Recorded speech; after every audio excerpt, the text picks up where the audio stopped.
So good afternoon. Good afternoon and welcome to another session of our webinar series on the Animal Welfare Group Nigeria. Today, the 20th of April, 2022. We are having Dr. Samuel Olutunde Durosaro in our midst, who will be the presenter for today. And also we have Matthew Weto, who will be moderating today's session. I am Iyasiri Oluwaseun-Sira, the host for today's meeting and also the coordinator for the group. So we'll be having a brief interview with our presenter just to get to know him better before the official presentation starts by 1 p.m. Nigerian time. So I would like to ask you, Dr. Duro, can you please introduce yourself to us? Thank you very much, Dr. Yasiri.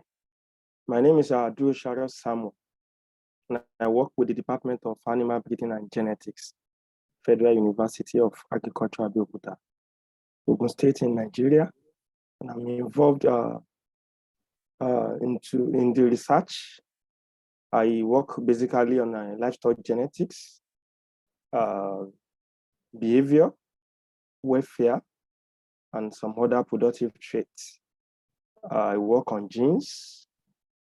Genes that are involved in growth, immunity, color of animal. For behavior, I work on fair behavior in chickens and in turkeys.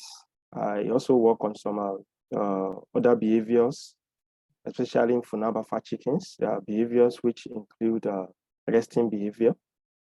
We have also done some work on sleeping behavior in Nigerian indigenous chickens. Thank you so much. So why your interest in behavioral genetics? The first reason is this. To the best of my knowledge, we have many geneticists in Nigeria, but there is nobody that works on genetics of livestock behavior. So it's an avenue for me. It's a good niche for me, being the first behavioral geneticist in Nigeria. Yeah, that is good. So you said you've worked on different, types of behavior. Is it in chickens or in turkeys? And what makes it so interesting for you? I've worked on both animals, chickens, Gallus, and turkeys, Melagris Gallopavo. And one funny aspect is that we usually do our work on indigenous animals. And these indigenous animals, they still retain their natural behavior. Behaviors like dust baiting. You see indigenous chicken doing that a lot.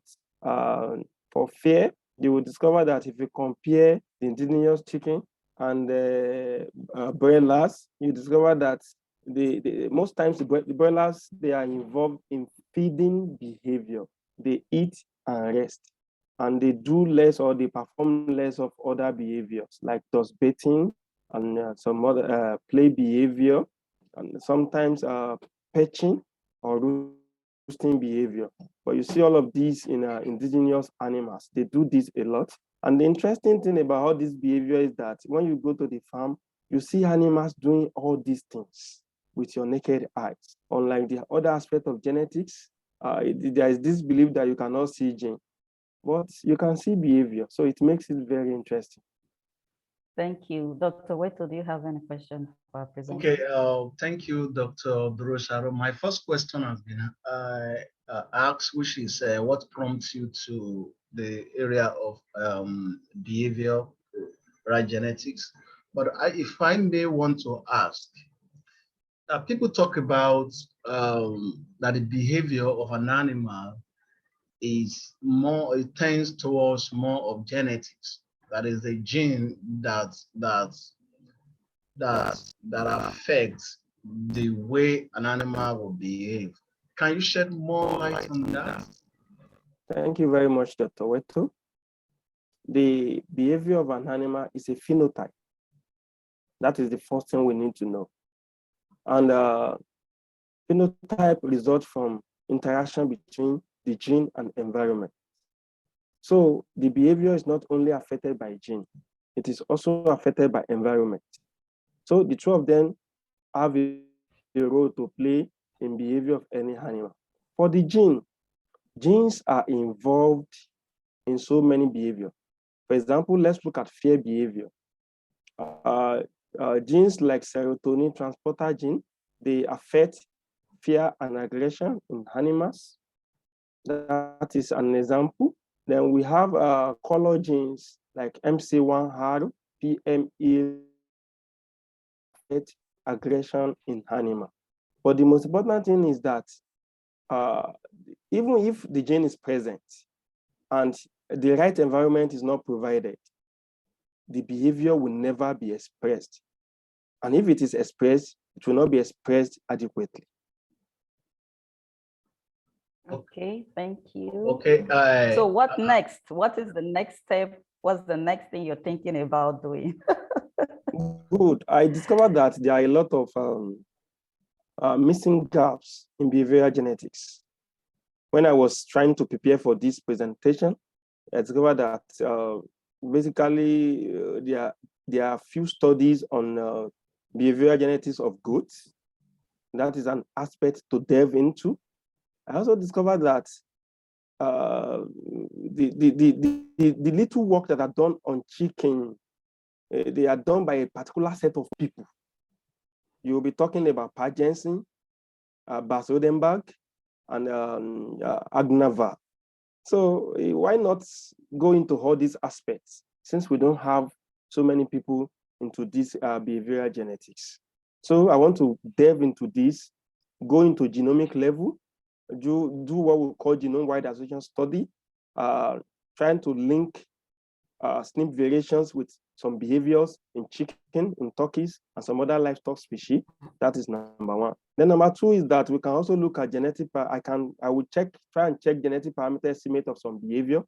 A lot of things are missing on behavior. If we look at chicken, we have some work that has been done, but on turkeys, they are not many.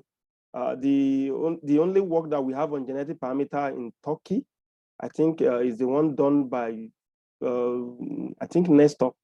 Nestor is from Ohio State University. So I have so many things to do. Presently, I'm working on Funabaffa chickens, the meat type, looking at how their genotype affects their behavior.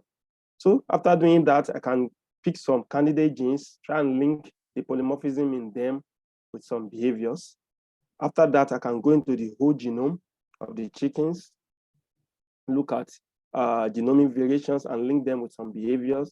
And another thing we can do is to look at the ancient animal and the modern ones. For example, if we pick chicken, we can look at the genome of a red jungle fowl, look at the genome of the modern fowl, and try and compare the genome and link it with changes in their behavior. Thank you so much. Okay, I want to ask this question. I know gene can be modified. They do gene editing, and is there also a way by which the behavior of an animal can be modified? Yes, yes. The first thing we need to look at is this. Before you modify behavior, you have to look at the freedom to express normal behavior. That's the first thing. And it's a welfare issue. If an animal performs a behavior which is not a maladaptive behavior, then you should allow that animal to perform the behavior optimally. Are you getting what I'm trying to say? If you deny them the right to perform their behavior, you have tampered with their welfare. But if you do gene knockout, gene editing, it is possible. But in genetics, there is one thing I've discovered. Genetics has caused more harm to animal welfare. Basically, geneticists look at production traits like body weight, the meat part, and some other things. They tend to forget the behavior of that animal. And one important thing is that if an animal does not perform some behavior optimally, the productivity of that animal will also be low. Thank you. Okay, good. So the last point you just spoke about, I think there are two, it's a two-directional way, the relationship between genetics and welfare. But I think you just laid emphasis on just one way direction. Okay, I lay emphasis on the negative aspect because once something is positive, it is positive. You try to correct something that is negative. That's why I lay emphasis on the negative aspect. Okay. Okay, thank you. Well, that's So do you have any question, Dr. Weton? Yes, Okay. Yes, ask. Okay, can I ask you, what are the challenges you're facing in this new area of your specialization? I think the first challenge is what I call adoption. You are trying to do something new, and people look at you and think you are trying to do something crazy. But in science, you have to be crazy sometimes. If you are not crazy, you won't. It means you are not innovative. So when the scientists that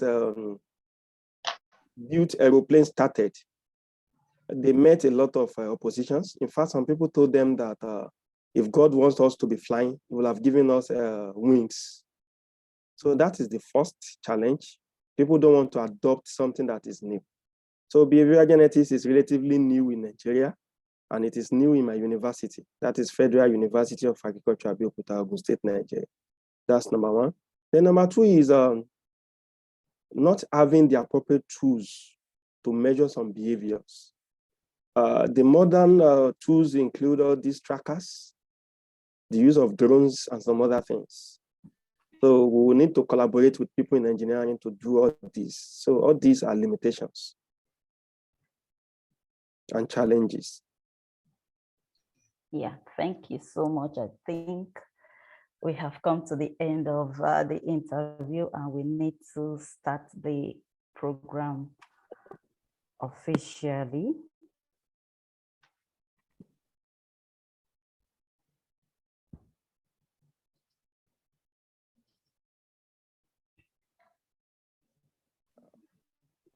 Dr. Yasere, you will need to allow me to share my screen. Yeah, it's available. Okay. Okay. All right. So good day, everyone, and welcome to the Animal Welfare Group Nigeria webinar series presentation for today, the 20th of April, 2022. I'm Yasere Olutunde, a senior lecturer in the Department of Animal Physiology, Federal University of Agriculture Abeokuta, and the George Foster Research Fellow here in Germany. So I welcome everybody to today's meeting. Firstly, I would like to say that the Animal Welfare Group Nigeria was set up to increase awareness in animal behavior and welfare in Nigeria, and to foster collaboration in animal behavior and welfare research in Nigeria, Africa, and in other countries all over the world. And thirdly, to educate, we are here to educate the public on the importance of animal welfare, especially stakeholders in the animal agricultural food chain production system. So where the Animal Welfare Group Nigeria is on Twitter at AWGN14. We are also on LinkedIn and Facebook. Check us out at Animal Welfare Group Nigeria.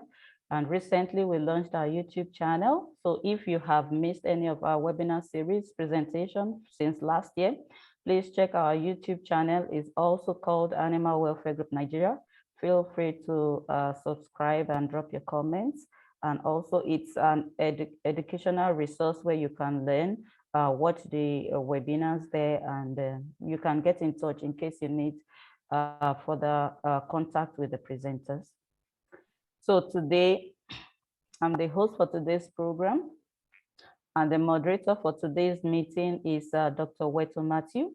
Our presenter is Dr. Samuel Olutunde Durosaro of the Department of Animal Breeding and Genetics, Federal University of Agriculture Abeokuta. Dr. Durosaro has presented, today will be his third presentation on this group, and is also one of the co-organizers of this group. He presented on the genetic selection for increased body weight, the implication on fair behavior in turkeys at early life. Last year, he also presented on the plumage color differences in fair behavior in turkey poults. And interestingly, both of these presentations have been published in the Applied Animal Behavior Science Journal. So you can check them out, read them. They are quite interesting and novel studies, from Nigeria. So with that, I would like to hand over to today's moderator, who will give us the rules and help us with today's meeting.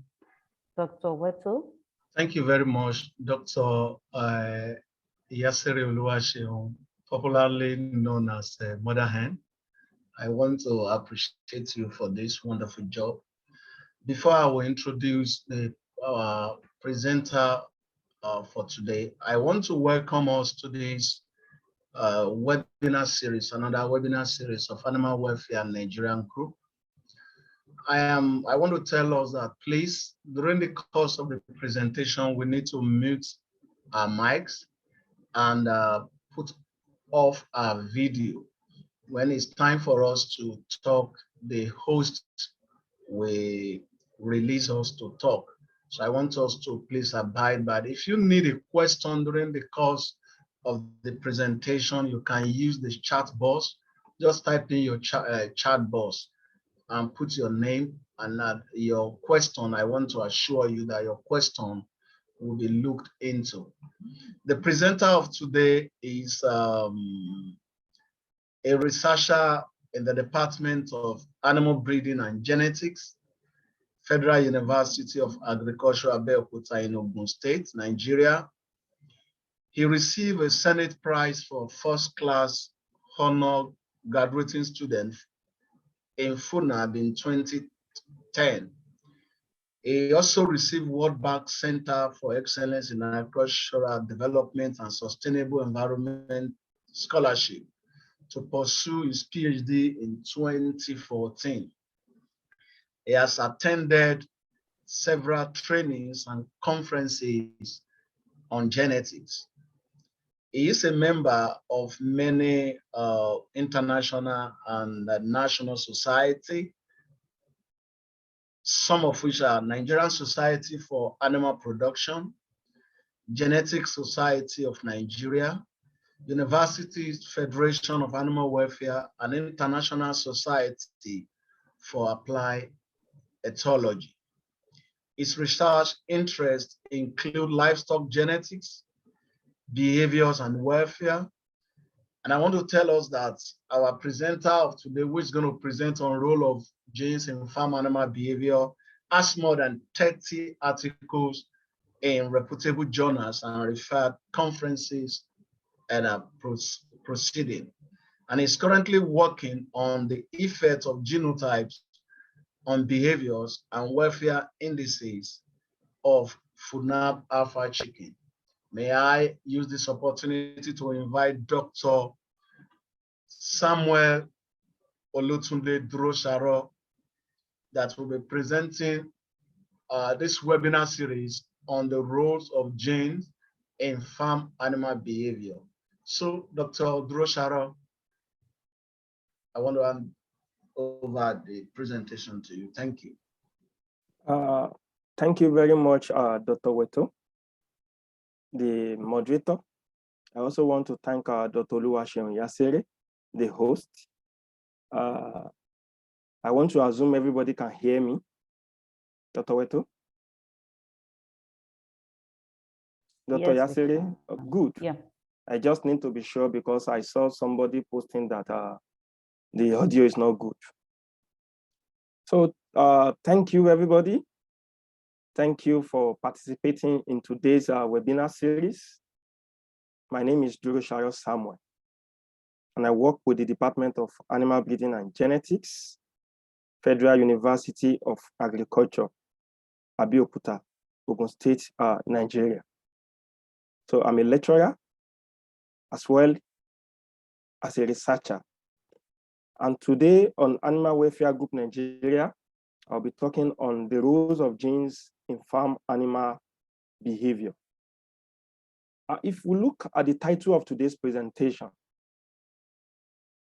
and we try to look at the subject matter, we have 3 subject matters. We have genes, we have animals, and we have behavior. So we are going to be talking about genes and behavior, bearing in mind that we all know what farm animals are. So what is behavior? Behavior is change in activity of an organism in response to a stimulus. So in another way, we can say behavior is response to a stimulus. And when we talk about stimulus, the stimulus can be internal. So internal stimulus, it can be external. It can be both internal and external. So anything that can elicit response is called stimulus. And the stimulus we are talking about can be objects. When you place a novel object in the pen, the animal may try to run away. They may try to approach the object. They may try to run away from the object. The stimulus can be food. And you give them food, they move towards the food, and they start what we call feeding behavior. It can be sand. When you make a sharp sand, you try to frighten the animal. The animal can go immobile. They may also try to fly away. It can be smell. It can be nightfall. The animals will go and perch or roost when there is night. They want to sleep. That is sleeping behavior. It can be the season of the year. We have some animals that are migratory. In a particular season, they stay in a place. In another season, they migrate to another place. It can be light. The stimulus can also be another animal, maybe an unfamiliar animal. It can be smoke. It can be unfamiliar person. And when we talk about behavior, they are of 2 types. We have what we call the innate behavior, and we have what we call the learned behavior. The innate behavior is genetically wired. For example, after hatching, the chick will peck. That's a normal thing because they have been pecking since when they were inside the egg. So pecking is an innate behavior in chicken. Then they try to learn how to feed. That is why the farmers want to give them feed in a tray. We want to give them a good feed because ordinarily they want to peck on anything. So a learned behavior is developed through experience. And when we talk about behavior, there's another thing we need to know. We need to know that behavior is shaped by natural selection. What is the meaning of this? It means that the behavior of a farm animal increases the fitness of that animal. And in evolution or genetics, when we talk about fitness, we are trying to talk about survival and reproduction. For an animal to be fit, the animal must be able to survive and reproduce itself. And for any behavior, either in livestock, in human, or other animal type, behavior can best be understood when we know the cause of that behavior, when we know the development of the behavior, when we know the benefit of the behavior, and when we know the evolution of that behavior. So for us to really dissect a behavior in any farm animal or in any livestock species, We must know the cause or the causes of that behavior. We must know how that behavior developed based on age of the animal. We must know the benefit of that behavior. What is the usefulness of the behavior? And we must have idea about the phylogeny of that behavior. So what is animal behavior? Animal behavior talks about the way an animal moves in their environment, how they interact socially, how they learn about their environment, and how they achieve cognitive understanding of the environment. So basically, it is the way the animals interact with other organisms and the physical environment. The other organisms can be their conspecifics, can be some other animals, it can be insects in the environment, it can be ants, it can be anything. So that is animal behavior. And this animal behavior we are talking about, how can it be studied? We have two methods of studying animal behavior. We have what we call empirical study, and the second method is what we call theoretical study. For empirical study, it has to do with observation of the behavior of the animal, direct observation. One can go to the farm, look at your animals, watch them with a camera, take their pictures, or through experimentation. You go to the feed, and this feed can be farm, can be the pen. For people that are working on aquaculture, it will be water, the aquarium, the large lake, the water body. For birds that fly in the air, it can be the air. For animals that live in the soil, it can be the soil. It can also be in the lab. It all depends on the type of animal we are dealing with and the objective of the experiment. The second method is what we call theoretical study. In theoretical study, you don't go to the field to study animal, but what you do is that you collect data from past experiments and use it to formulate or to predict the behavior of the animal. Basically, theoretical study involves modeling, using statistics to predict, using mathematical and computational methods. An example is the prediction of object clustering in ants based on past research work. Scientists can move, if they put ants and some materials that can be dirty things or debris, they can predict the number of hours that it would take the ants to pile up these debris. That is modeling.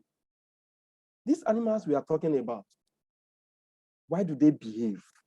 What is the motive behind their motive behind their behavior? The first motive is that they want to find water and food. Don't forget that water and food, they are essential to life. And when there is no water, when there is no food, it is likely that the animals will die. Number two is that they want to interact in the social group. They want to mingle with their species. They want to mate. The third one is that they want to avoid predators. Predators will try to kill the animals. So the animals will find a way to avoid the predators in order for them to live long. Then the fourth one is to reproduce. And if you look at all these four things, all of them are pointing towards fitness. Don't forget that fitness is to reproduce and to survive. To reproduce. To survive, the animal must be able to avoid predators. To survive, they must be able to find feed and water. To survive, they must also be able to interact in their social group. So let's look at some behaviors. There are many behaviors in livestock species, but let us look at some that I've listed here. The maternal behavior. The maternal behavior deals with how a mother takes care of her offspring. In chicken, we'll be talking about the brooding, the vocalizations, The mother hen calling or signal to the chicks to come and eat. The mother hen signal to the chicks about possible predators. Then we have the sexual behavior that has to do with courtship, mating, and some other behaviors. We have oil-related behavior that has to do with feeding and drinking of water. We have communication. Communication has to do with vocalization. And when we talk about vocalization in animal, basically we have what we call calls. We have what we call feed call. Feed call is when a mother signals to the offspring that there is feed. That is feed call. It may also be between conspecifics. It may not be from mother to offspring. It can be from peers. Then we have what we call the alarm call. The alarm call has to do with a mother signaling to the chick or to the neonate or to the offspring that there is alarm, that there is predator.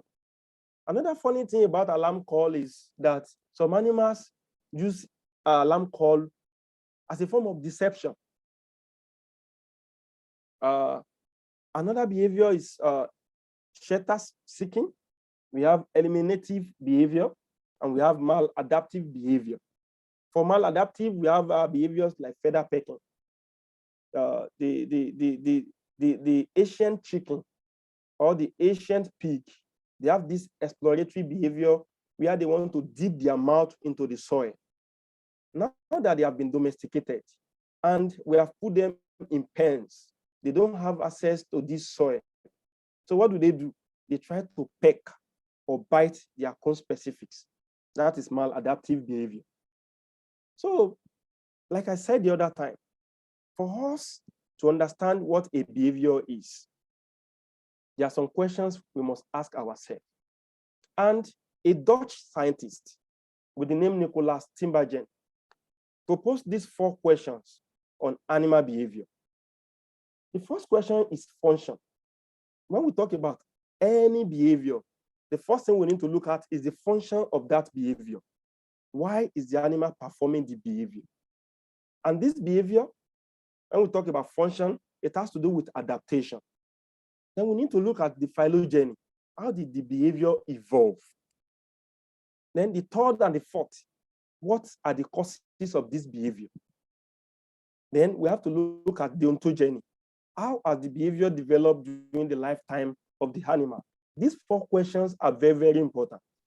And if you really want to dissect any behavior, once you have answers to these 4 questions, then you can talk very well about the behavior. So we are going to use sleeping behavior as an example. Let's assume chicken is our animal that we want to pick here. Or we can also pick any other behavior. What is the function of sleeping in animals? Number 1 function is that it helps in energy restoration. It helps in thermoregulation. It boosts the immune system. These are the functions of sleeping. So let's look at the phylogeny. Sleeping occurs in invertebrates. It occurs in lower vertebrates and in higher vertebrates. So what are the causes of sleeping? There are some genes that are responsible for that. We have some neural structures. We have some neurotransmitters that cause animal to sleep. The same thing for human. Then what is the ontogeny? Ontogeny has to do with development, with age. Sleeping manifests differently in young and adult animals. So, and when we talk about animal behavior, the basic component of any behavior is gene and environment. Don't forget that the behavior of an animal is a phenotype. And phenotype is a combination of gene and environment. So we look at the environment. The environment is anything that is not genetical. That is environment. Then the other component of any behavior is the gene. And the funniest aspect about this gene is that they are the other player in farm animal behavior. When the gene is there and the environment is there, the behavior will be expressed optimally. Sorry, the slide is not moving again.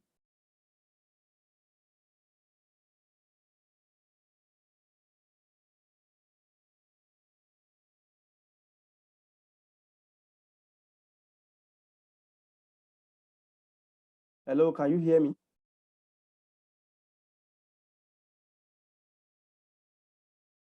I'm trying to share the slide again because it's not moving again.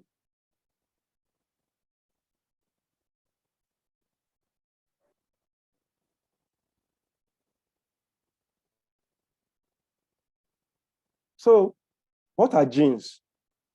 Genes are units of heredity that are transferred from parents to offspring. Genes were initially discovered by Gregor Mendel. And when Gregor Mendel discovered gene, he didn't really know what to call it. So he called it particulate matters. But other scientists like Punnett and Bateson, they later named it gene. So gene is also a sequence of nucleotide in the DNA, coding for synthesis of protein or RNA. So they are units of heredity that occupy a fixed position on the chromosome. And the regions where these genes can be found on the chromosome is what we call locus. Genes contains information that are needed to specify traits. Don't forget that behavior is also a trait. And traits are attributes of an organism, attributes of livestock species. And when we are talking about traits, we have two types of traits. We have the physical trait and the behavioral trait. The way an animal looks is the physical trait, while the way an animal acts is the behavioral trait. And in farm animals, we have thousands of genes. For example, in cattle, we have around 22,000 genes. In sheep, we have 20,000 genes. In goats, because the whole genome of the goat has not been fully sequenced.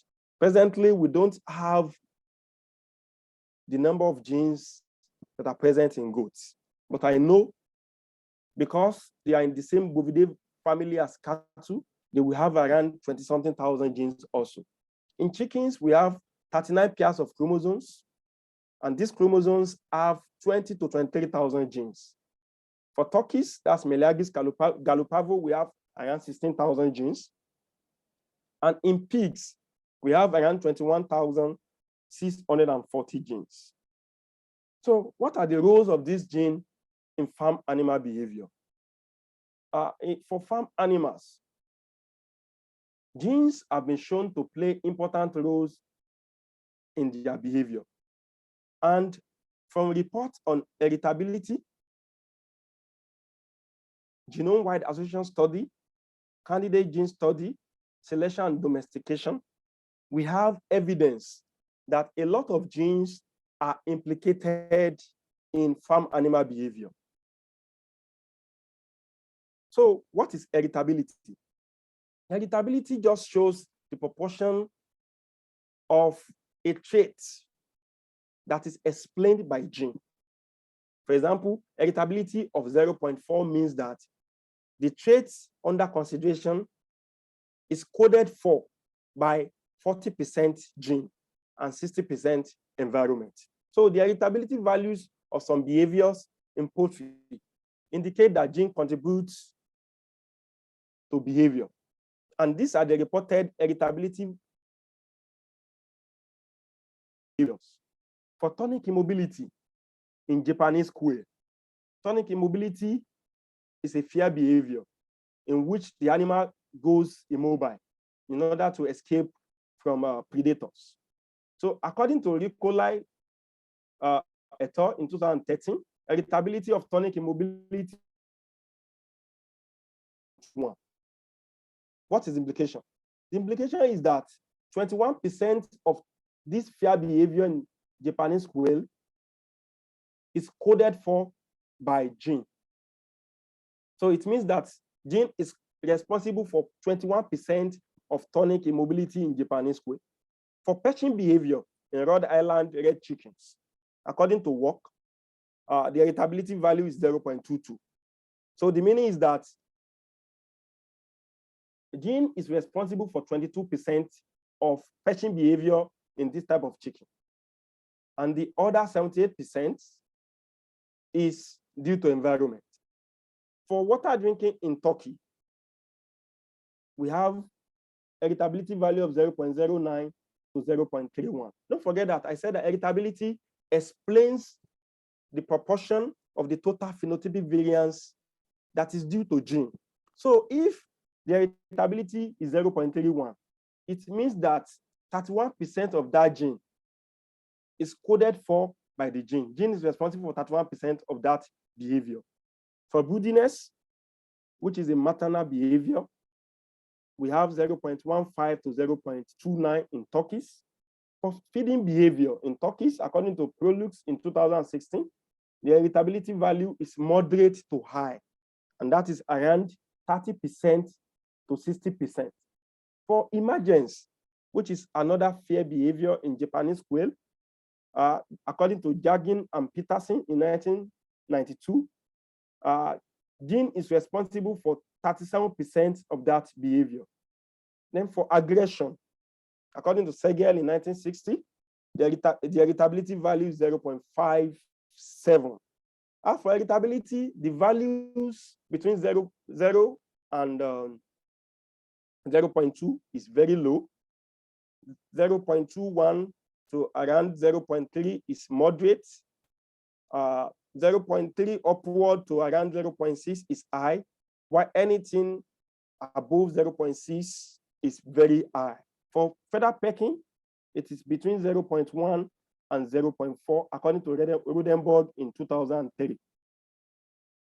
So, for genes that are implicated in poultry behavior, for some genetic analysis done by scientists, analysis like genome-wide association study, known as GWAS, meta-analysis and candidate gene association study. We have for aggression in chicken, we have genes like sotilin-related VPS10 domain-containing receptor. These are the genes that are implicated in aggression in chicken, and these are the genes to work with if we want to reduce aggression in chicken. For feather pecking and aggression in chicken, we have solute carrier family 12 member 9. That is according to Lutz in 2017. For aggression in chicken, we have some genes that have been implicated in feather color, genes like pre-melanosome protein 17.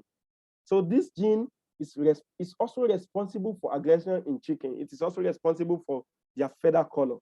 And for some social behavior in quail, based on whole genome sequencing by Morris et al. In 2020, we have genes like IPMK. All these genes that we have talked about, they are the genes that scientists have found to have work to do with behavior. So for aggression, they use GWAS. GWAS is basically looking at all the SNP variations in the whole genome and trying to associate the SNPs with some of these behaviors. So we have what we call suggestive association, and we have what we call causative. Suggestive is that you don't really know the gene, but you know the genomic region. But for causative, you know the gene, you know where the gene is located on the chromosome, and from statistics, you can say that the gene is responsible for that behavior. Let's look at some reported irritability values for some behavior in ruminants. For temperament, for cattle, we have around 0.08 to 0.25. For fear of human, which is a form of fear behavior, we have 0.35, according to Burrow and Corbett. What is the implication of this? An irritability value of 0.35 means that 35% of this behavior is coded for by gene. So 35%, genes are responsible for 35% of this behavior. For agitation, we have 0.30. For flight speed, 0.54. That's according to Burrow et al. In 1998. For feeding duration, we have 0.06. This is a very low irritability. What is the implication of this? If the irritability is low, it means the environment plays a lot of role in this behavior. So gene is only responsible for 6% of feeding behavior in cattle, according to Benfica et al. In 2020. For latency to bleat, which is a fear behavior in sheep, Wolf et al. 2008 reported irritability value of 0.13. So the higher the irritability, the more the gene has to do in that behavior. And if we look at all these values, the highest value is around 0.54, which is for flight speed in cattle. So based on candidate gene approach, gene expression, genome-wide association study, and whole genome sequences, the scientists discovered some genes that are implicated in aggression for cattle. And the genes that are implicated in aggression include monoamine oxidase A, which is a candidate gene for aggression in cattle. If we want to reduce aggression in cattle, we can work on this gene. Looking at the SNPs that are present. SNPs are single nucleotide polymorphism. We look at the SNPs that are present in this gene. We look at the alleles and pick animals. We are going to select the animals with favorable allele and call the animals with unfavorable. Scientists like Eusebio et al. 2019, they identify genes like monoamine oxidase A using GWAS, genes like lipocardin 15 by Yin et al. 2019. Then for locomotion in sheep, Hazard et al. In 2020 identify myocardin to be implicated in locomotion in sheep, and myo has to do with muscle, and cardin, so it has to do with cardiovascular, so pumping of blood to the muscles for animals to move. Then for bleating, which is vocalization, a form of communication behavior, Hazard using GWAS also discover another gene known as ESD, which is esterase D. And for pig, we have basically 0.47 as irritability value for aggression. And when we talk about aggression, we are talking about behaviors that the animals can perform on another animal to harm the other animal. And under aggression, we have behaviors like fights, aggressive pecking, aggressive biting in pig, pecking in poultry species. So 0.47 was calculated as irritability for aggression in pig. For lying down, irritability of 0.05 was calculated or estimated in pig. For feeding behavior, irritability ranged from 0.16 to 0.60. So what is the implication of this? The implication is that feeding behavior is accounted for by 16 to 60% of genes, and the other by environment. Say biting, we have 0.05, that is just 5%. Then we have aggression, which is attacks. We have 0.20. Then for fight again, by another scientist, we have 0.16. Fight by the Art et al. 2009 was 0.47. But by another scientist, that is Appel, another group of scientists, Appel et al. 2012, they estimated 0.10 in pigs. So for some genes that are implicated in pig behavior, for feeding behavior in pig, we have genes like GABR, genes like aquaporin. And when we talk about aqua, we are talking about water. That has to do with the other form of oil-related behavior, maybe drinking of water. Then for aggression in pig, we have genes that are related to vasopressin and serotonin. And those ones were discovered using genome-wide association study. So we need to take note of some things. We have been talking about genes, but we need to know that genes are important, but environment are also important. So genes are important, but the environment are not transmissible. So a behavior can be inherited from the parent if it is caused by a gene. If that behavior is performed based on the environment, then that behavior cannot be transmitted from parent to the offspring. That's number one. Number two is that the environment overshadow variation due to heredity. If the gene is there and the environment is not there, the gene will never be expressed. For example, if we want to look at the perching behavior, if the animal has the gene to perform the perching behavior and be able to do it, that is why environment is also important. Then proper environment is needed for animals to express their normal behavior. So if the environment is not there and the gene is there, the gene will never be expressed. Then rapid improvement can be made on livestock productivity by supplying uniform and superior environmental conditions. So when a geneticist is trying to select for a particular trait, maybe behavior, you have to include a superior environment for you to achieve your goal. So what can we take home from this presentation?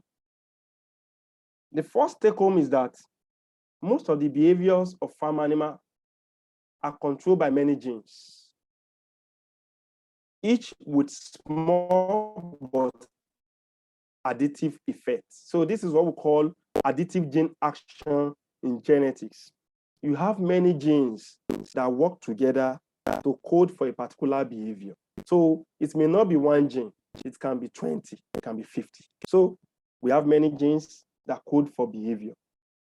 Then the second take home is that we can use genomic selection to select for desirable behavior. I will give an hypothetical example.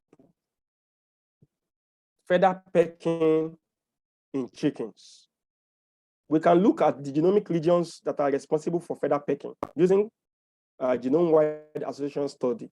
When we detect this region, we look at the gene. Then what can we do with the gene?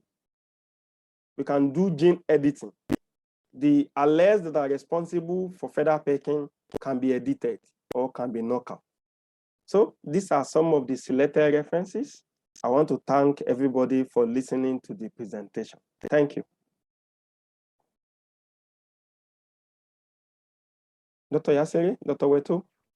Okay, thank you very much, Dr. Durosaro, Samuel, for that wonderful presentation, the role of gene in animal behavior.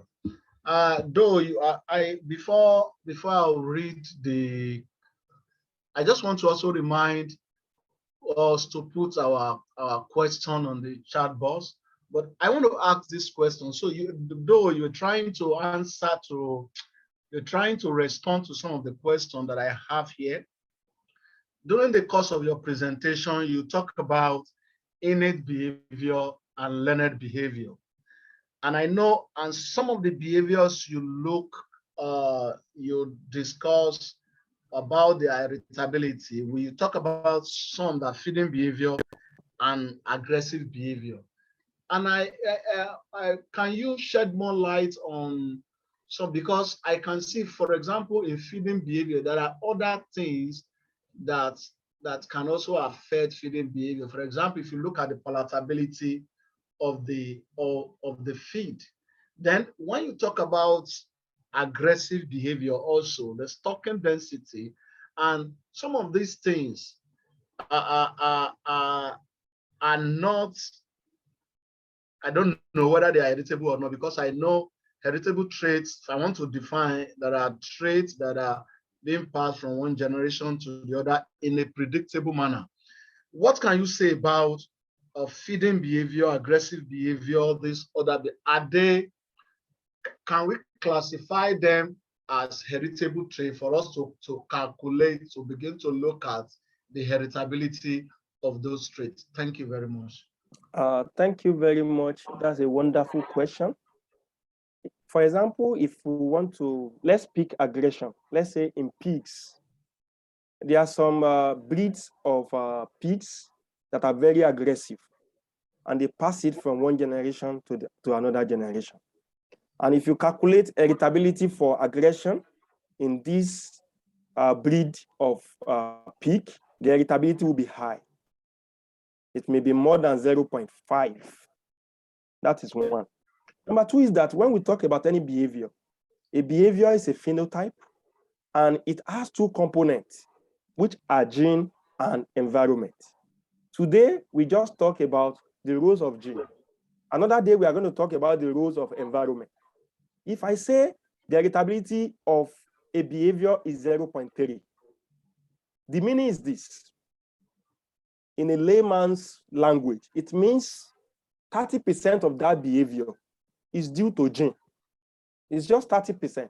The other 70% is due to environment. And don't also forget that during the course of my presentation, I said environment has a lot of role in expression of genes. So if the gene is there and the environment is not there, the gene can never function.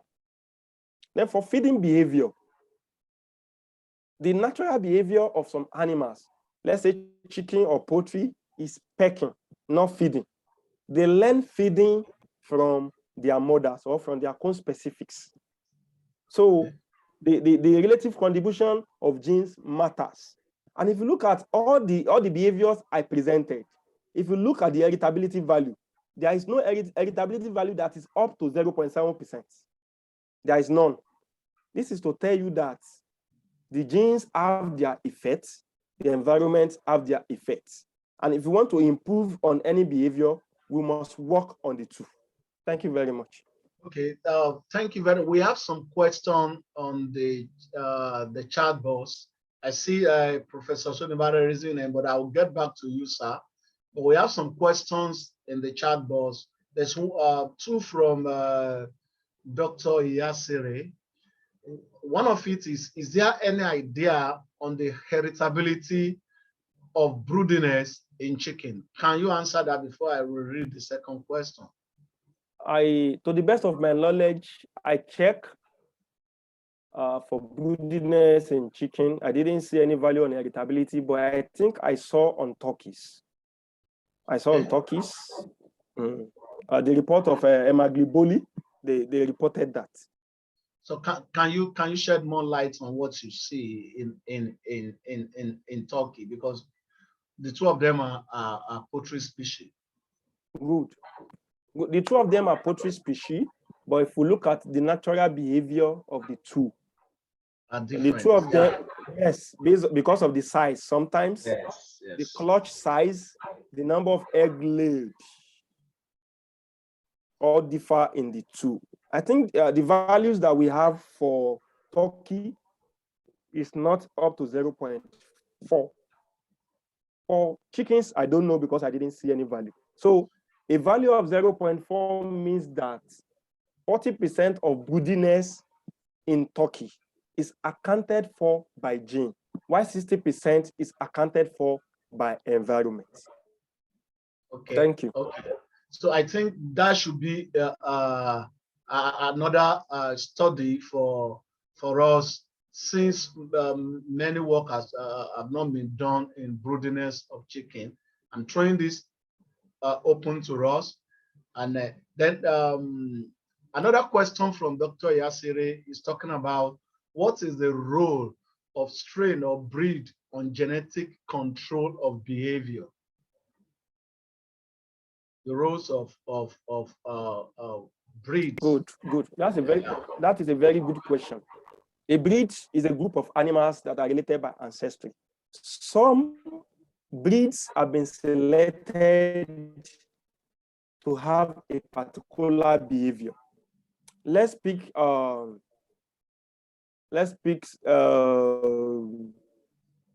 pigs, for example.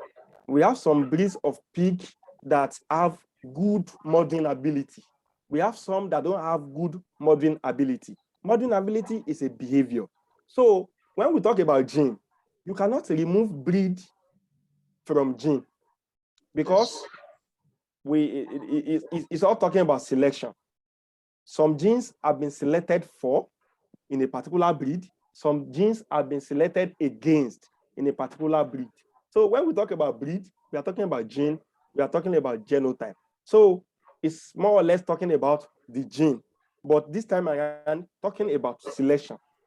Okay. Thank you very much. We have another question from Victor Oyeniro. And I want to read the question. The relative growth rate in poultry is as a result of successful breeding.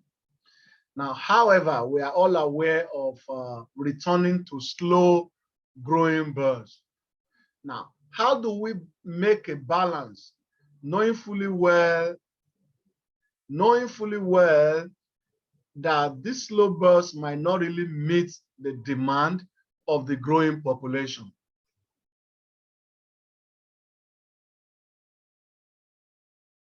Thank you very much, Victor. Thank you very much, Dr. Weto. I want to answer that question in just one line. We know that the slow growing birds will not meet with teeming population. So what do we need to do? We need to raise more of these slow growing birds.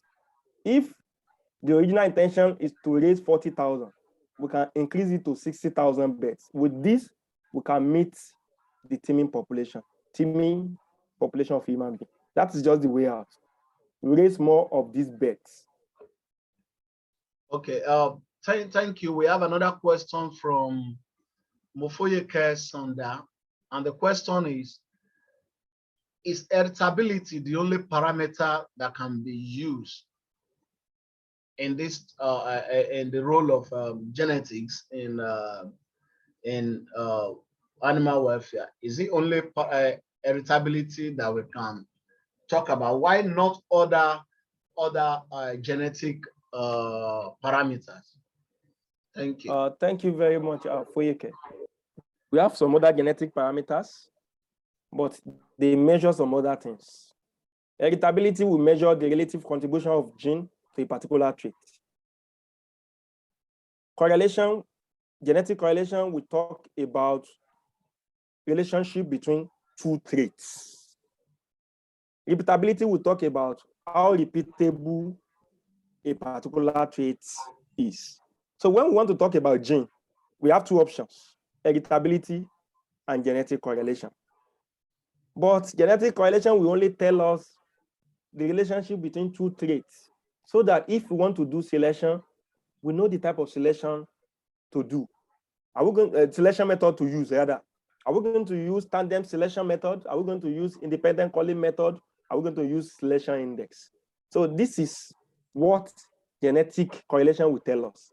But irritability will tell us the contribution of the gene as well as the contribution of the environment. So that is why we are focusing on irritability. Okay, thank you. There's one, it's not really a question, but I want to read it, though our presenter talks about genome-wide association studies before, but there's something like, not a question from Dr. Young Roger. I get the presenter should have taken a genomic study and then elaborate more on its outcome. For example, the genome-wide association studies on a behavioral pattern in one of the livestock species. I know our presenter talked on this during the course of the presentation. Can you say something about that? Thank you very much, Young. Maybe Young was not really following me. I pick poultry, pick some of their behavior, look at the genes that are responsible for their behavior using genome-wide association study, using candidate gene approach, and using expression studies. All this I did for each class of animal. Okay. Okay. Please, I can see that Professor Shonibare's hand is still on. Can I just ask the host to please unmute Professor Shonibare? Thank you, Professor Shonibare. You can talk now. Thank you very much.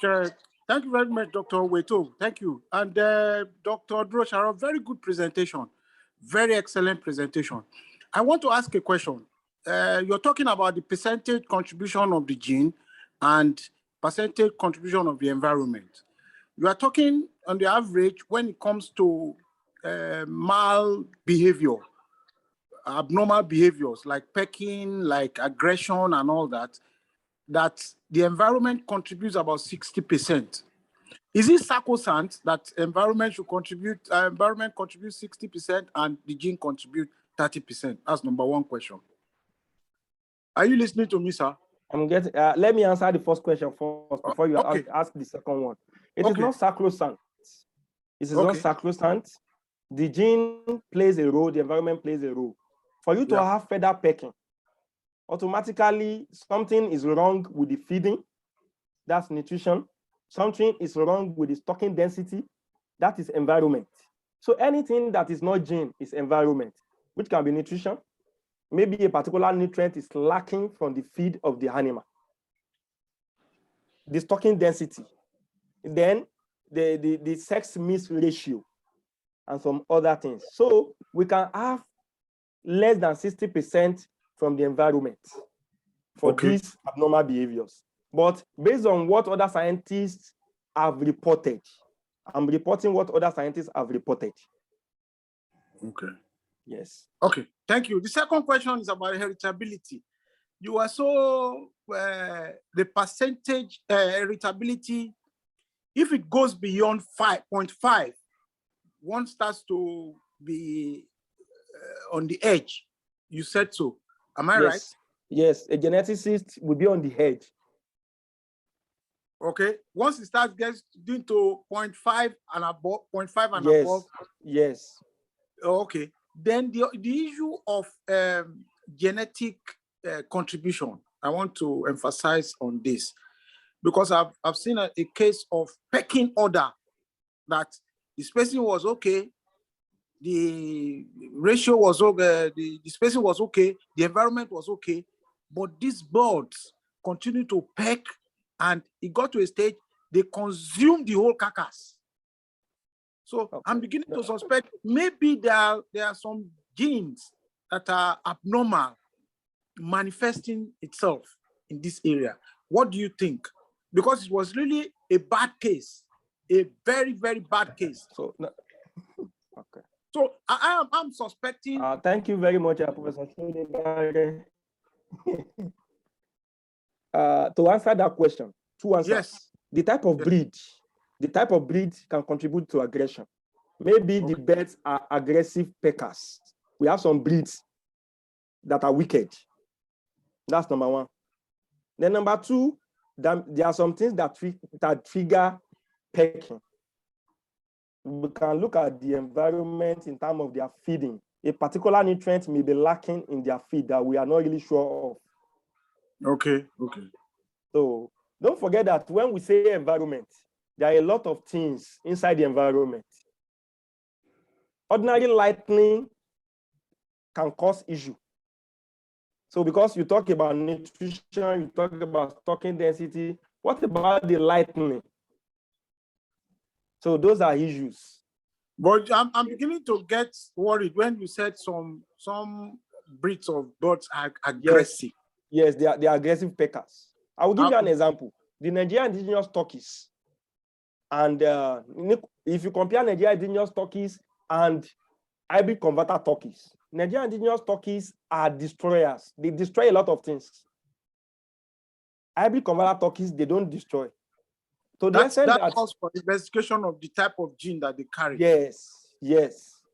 So to the extent that the feeders, the drinkers, they will destroy it in less than 2 weeks. You have to replace. Unlike hybrid converters, Nicholas White and some other ones that will never destroy.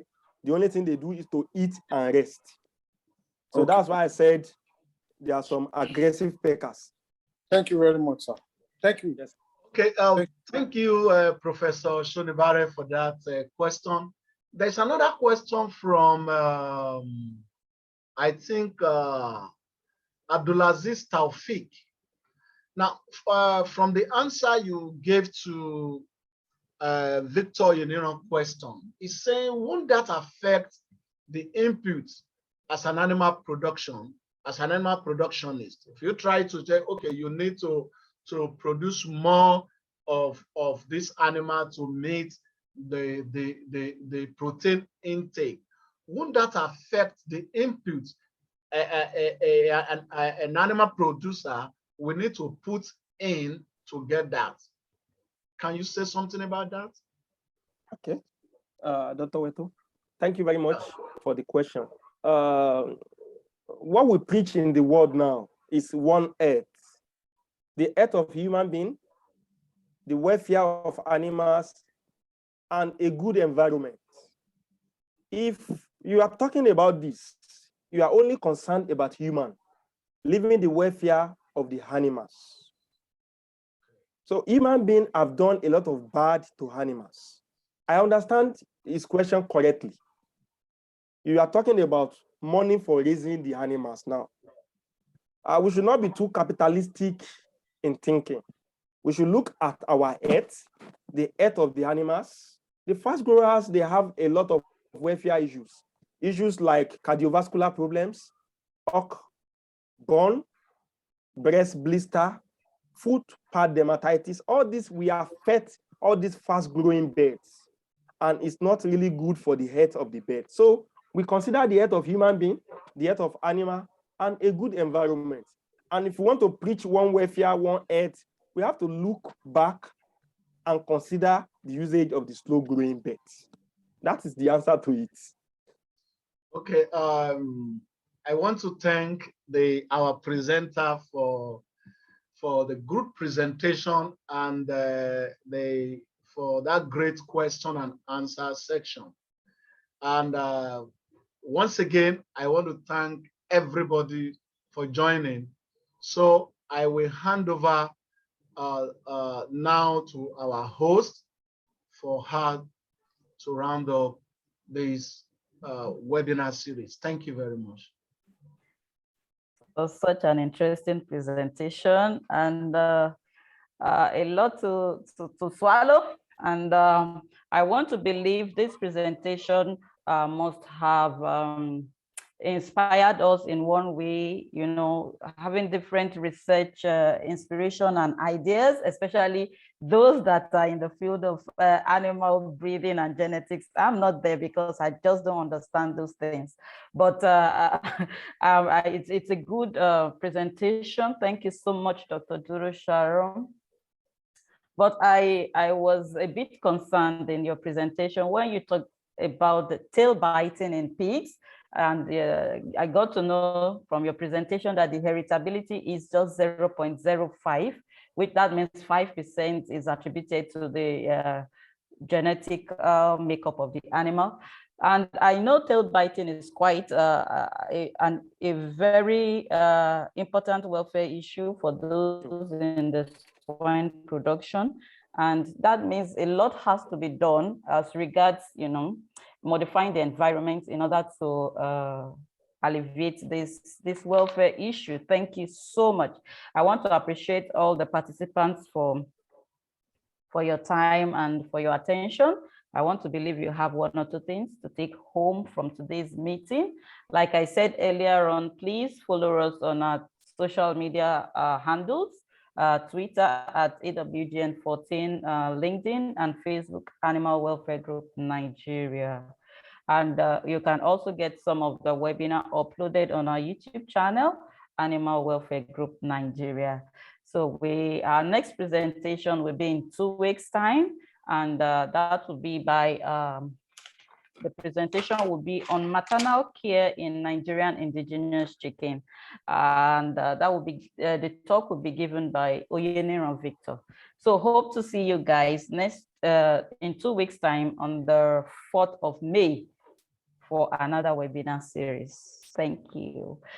Please, you feel free, you can put on your video. Let's have a group chat before we end today's meeting. Please put on your video. And if you have further comments, just a general comment, it may not be something pertaining to this presentation exactly, but if you have any comment for us, for this group, please indicate by raising up your hands and I will try to unmute you. Thank you. Please put on your video. I want to appreciate our foreigners in our midst because, you know, we want to believe that they too, they are learning from us. And like I said earlier, this group is meant to foster collaboration between animal welfare researchers in Nigeria and all over the world. I want to appreciate Professor Saeed Shafiat. Sabet is from Iran. Thank you for joining our meeting. So if you want to say something, I can unmute you. Saeed, you can, if you have just, yeah, please unmute, yeah. Okay, can you hear me? Yeah. Hi, everyone. Hi, everyone. So I hope you are fine and doing well. So I'm really happy that joined. This is my first time that joined to your meeting, and it was interesting for me as well. And I'm really interested to know more about animal welfare on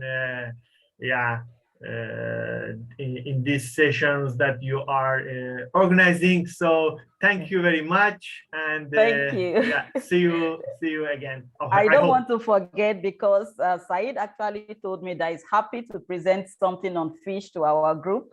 So, but we'll try to find a slot for you and, you know, for you to be able to present your work. He's working on bioacoustics in fish, you know, right? Yeah, so he's also happy to meet with the Nigerian group to talk about his research. So I'll see how we can, you know, factor that in at any convenient time for us, and we'll be happy to have you in our midst. Dr. Yebamji, yeah, please unmute yourself. Yep.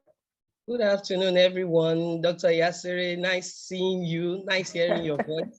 Good afternoon. So, Dr. Durosaro, well done. That's Thank you very much. A very beautiful presentation. I really enjoyed myself.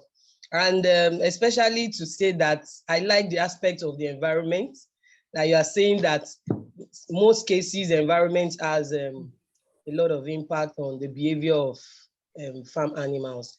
And at the end, you brought in the one health, one welfare. And you know, I so much fall in love with that aspect. Thank you. Thank you for spending my head. Thank you so much. Who else wants to give a comment? Please indicate by raising up your hand so I can call you. And we have, so I want to appreciate Kola Deolide, Tomori Abayomi, Afusat Lade Jobi, Abdraman, Simeon. Okay, your hand, I'll come back to you. Simon Ugwe, Abdul Aziz, Shuzan Lai, Shuzan Lai, you're welcome. Mufoye Kesonda, you're welcome. Adekoya Shonibare, you're welcome. Saguntade David, thank you for joining. First speaker is Isaac Dayadabu Adama. Please, this is a platform where you are free to comment. It is an opportunity for you to meet with people that you, on a good day, you may not meet physically. Don't feel, you know, that I can't see anything. No. Nobody knows everything. Nobody, you don't know where you will meet somebody that can help you maybe in your research or in anything. Just feel free, you know, to contribute to discussion here. Nobody knows everything. You know, we are all learning. So thank you so much. Okay, Dr. Wetu. Yeah. Okay, thank you very much, Dr. Mrs. Yasere. I just want to respond to Muiwa Fatola's question. There's a question here that says, is there any health concern for the meat of animal which gene editing are used on? I want to say gene editing is one of the new technique used in animal genetics now. Editing is not that they are trying to modify something. It's just like when you mean to type my name is Matthew and you type my mean is Matthew, you just need to go back and change the mean to name. It's just, so it has nothing to do with the health of the animal. They just try to edit the gene to give what the gene is supposed to give. So there's nothing that has to do with the health concern of the meat that is coming from animals that they